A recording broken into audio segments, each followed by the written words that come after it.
Psalms 73. Mabuti ang Diyos. Kanta ni Asaph.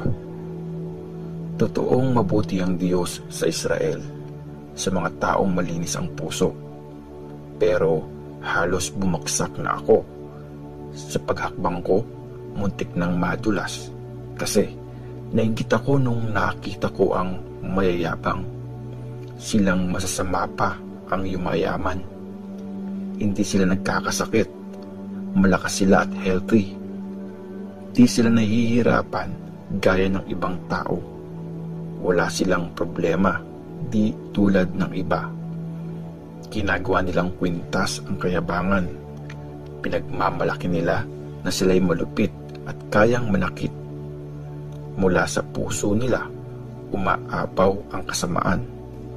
Basta kalokohan, ang dami nilang alam. Nang iinsulto sila, ang sama nilang magsalita, ang yayabang nila at ang lakas manakot. Nilalait nila ang Diyos na nasa langit. Kung utusan nila ang mga tao, akala mo kung sino. Kaya pati ang bayan ng Diyos, bilib sa kanila. Nakikinig sa kahit anong sabihin nila. Sabi pa nga, siya ang pinakamataas na Diyos, pero hindi niya naman alam lahat. Ganyan ang masasama. Ang sarap ng buhay at ang pera nila mas nadadagdagan pa. So, wala palang kwenta na malinis ang buhay ko. Para saan pang hindi ako nagkasala? O Diyos ko, buong maghapon pinapahirapan mo ako. Sa umaga pa lang, pinaparusahan mo na ako. Kung ganyan ang sasabihin ko, para na rin akong nagtraidor sa bayan ng Diyos. Ilang beses ko nang pinag-isipan ito, pero sobrang hirap intindihin. Pero nung pumasok ako sa temple mo, doon ko na-realize kung ano ang katapusan ng mga masasama. Siguradong dadalhin mo sila sa madulas na lugar. Doon sila babagsak at tuluyang mapapahamak. Bigla na lang silang mawawasak. Talagang nakakatakot. Ganon sila matatapos. Para silang panaginip, nawawala paggising. Nung bumangon ka, O Lord, sa isip sila'y limot na rin. Nung naging bitter ako at nasaktan ng puso ko, para akong tanga, walang alam. Parang hayop sa harap mo. Pero never akong lumayo sa'yo at hawak mo ang kamay ko. Mga advice mo ang aking guide. Tapos, i-welcome mo ako. Bibigyang parangal. Anong meron ako sa langit except sa'yo?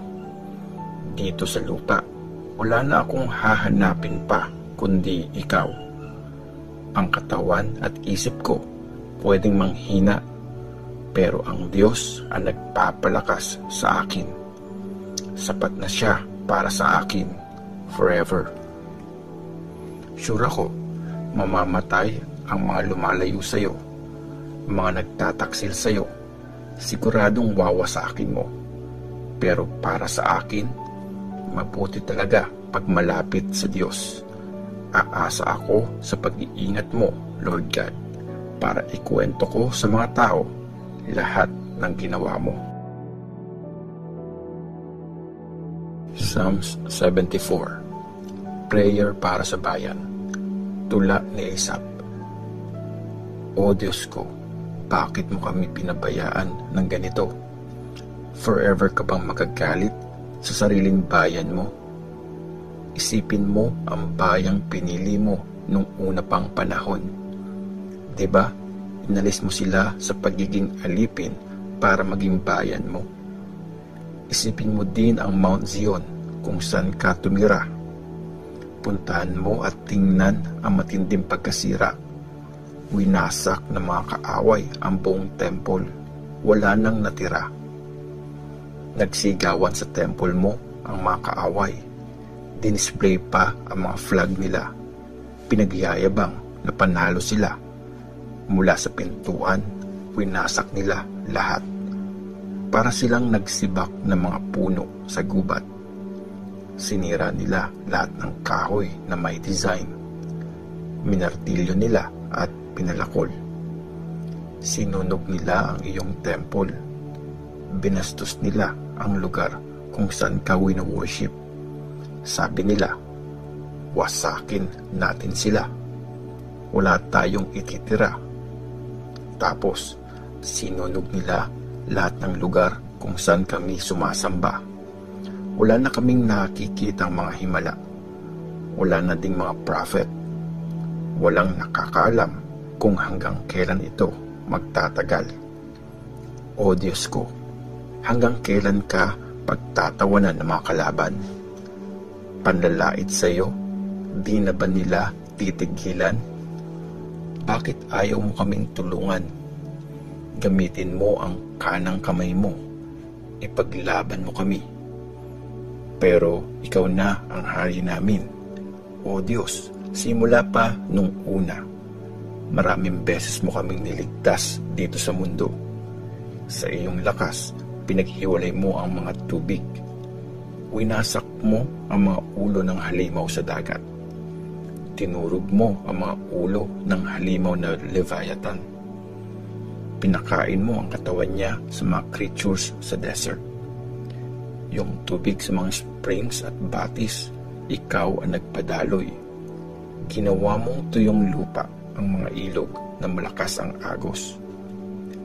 Create mo ang umaga, ganun din ang gabi. Nilagay mo sa lugar nila ang sun, moon at stars. Ikaw ang nag-set ng mga boundary sa mundo. Pati ang summer at winter, ikaw ang gumawa nito. Pero Lord, huwag mong kalimutan, nilalait ka ng mga kaaway mo. Di sila nag-iisip, binabastos pa ang pangalan mo. Huwag mong iwanan forever ang kawawa mong bayan para siyang kalapating walang laban. Sa mababangis na hayop, huwag mo siyang pabayaan. Yung kasunduan natin, Lord, huwag mong kalimutan. Bawat madilim na sulok sa lupain, puno ng karahasan. Huwag mong hayaang bumalik na napahiya ang mga inaapi, ang mga dukha at mahihirap. Hayaan mong sa'yo magpuri. O Diyos, kumilos ka. Ipakita mong tama ka. Tandaan mo, maghapon kang pinagtatawanan ng masasama.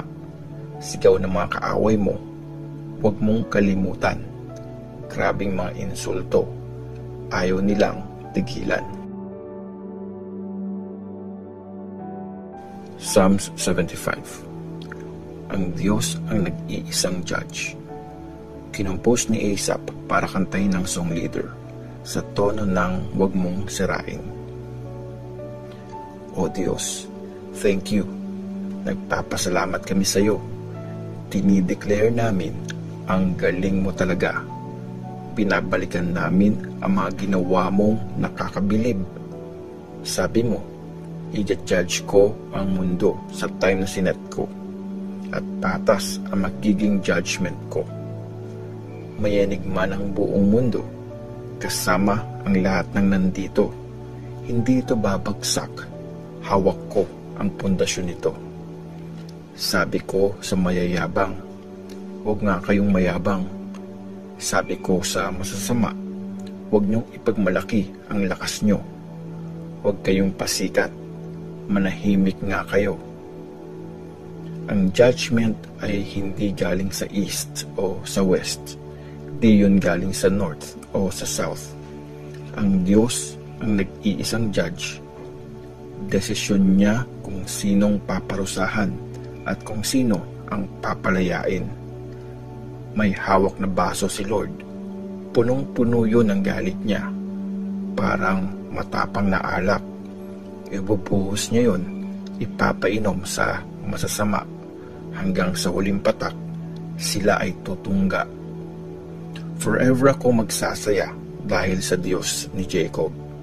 Kakanta ako, pupurihin ko siya. Wawasakin niya ang power ng masasama, pero ang mga matuwid, palalakasin pa niya. Psalms 76. Panalo ang Diyos. Kinompose ni Asaph para kantahin ang song leader kasabay ng mga instrument na may strings. Ang Diyos ay kilalang kilala sa Juda. Sa buong Israel, nirerespeto ang pangalan niya. Nasa Jerusalem ang bahay niya. Sa Mount Zion, doon siya nakatira. Lahat ng armas ng mga kaaway, doon niya sinira. Mga pana, shield, pati mga espada. O Diyos, grabe talaga ang iyong karangalan. Napakaganda mo habang bumababa ka mula sa bundok kung saan mo tinalo ang mga kaaway mo. Natalo ang matatapang na sundalo, mga nasamsam nila, kinuha rin sa kanila. Ngayon, sila'y nakahimlay, wala nang silbi ang mga kamay. O Diyos ni Jacob, sa isang sigaw mo lang, mga kabayo at sakay nila, biglang bumulagta. Lord, sobrang nakakatakot ka. Pag nagalit ka, sino ang may kayang humarap sa iyo? Nag-judge ka mula sa langit. Natakot ang buong mundo at hindi nakaimik. Nung tumayo ka para i-announce ang hatol mo, para iligtas ang lahat ng aping-api sa mundo. Nagiging papuri sa iyo kahit magalit ang mga tao. Mga kaaway na nakasurvive, magsa-celebrate dahil sa iyo. Ibigay niyo kay Lord na inyong Diyos yung mga pinramis niyo, mga bansang nakapaligid. Dalhan siya ng mga regalo. Siya na ginagalang ng lahat. Mga prinsipeng nagmamataas, kanyang binababa. Natatakot sa kanya, mga haring dakila. Psalms 77. Iisipin ko ang mga ginawa mo, Lord. Kinompose ni Asaph para kantahin ng song leader na si Jeduthun. Dumaing ako ng malakas sa Diyos. Malakas talaga para marinig niya ako. Pag may problema ako, Lord, ikaw ang nilalapitan ko. Magdamag akong nagpe-pray sa iyo. Nakataas ang kamay, di ako napapagod. Pero mabigat pa rin ang loob ko. Pag naiisip ko ang Diyos, hay, ang hirap naman. Pag nag-iisip ako ng malalim, lalo akong nanghihina. Hindi ako makatulog dahil sa iyo. Wala akong masabi, sobrang gulo ng isip ko. Iniisip ko ang nakaraan, pinabalikan ko mga taon na nagdaan. Gabi-gabi, nag-iisip ako ng malalim. Nagme-meditate, tinatanong ang sarili. Lord, di mo na ba ako papansinin? Never ka na bang matutuwa sa akin? Hindi mo na ba ako mahal? Mga promise mo ba? Bali wala na. Diyos ko, di ka na ba marunong maawa? Dahil ba sa galit mo, kaya di ka na naaawa? At sinabi ko, ito ang masakit sa lahat. Wala na. Di na ako tutulungan ng makapangyarihang Diyos. Iisipin ko yung mga ginawa mo, Lord. Yung mga amazing na ginawa mo. Iisipin ko ulit. Babalikan ko lahat ng iyong himala. Iisip-isipin ko mga nakakabilib mong gawa. Banal ang lahat ng ginagawa mo, O Diyos. May ibang Diyos ba na kasing dakila mo? Mga miracles, O Diyos, ikaw ang gumagawa. Pinakita mo ang lakas mo sa lahat ng mga bansa.